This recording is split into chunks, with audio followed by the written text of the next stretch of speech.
நம்முடைய முன்னோர்கள் வழிவகுத்த வழிபாட்டு முறை வந்து என்றைக்குமே பொய்த்ததில்லைன்னு சொல்லலாம். அந்த வகையில வந்து பார்த்தீங்கன்னா வந்து கருட வழிபாடு.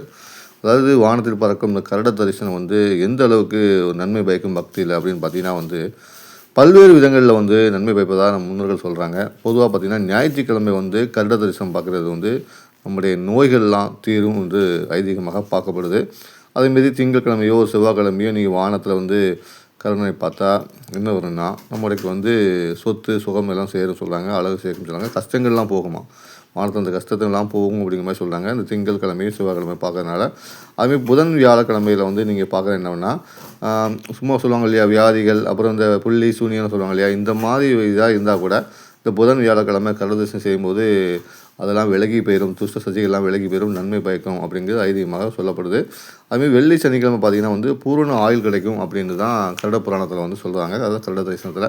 இந்த கருடன் யாருன்னு பார்த்தீங்கன்னா, மகாவிஷ்ணுவுடைய ஒரு வாகனமாக பார்க்கப்படுது. மகையில வானத்தில கருடனை பார்ப்பதும், கருட தரிசனம் மேற்கொள்வதும் வந்து ஒரு மகத்தான வாழ்க்கைக்கு வழிவகுக்கும்.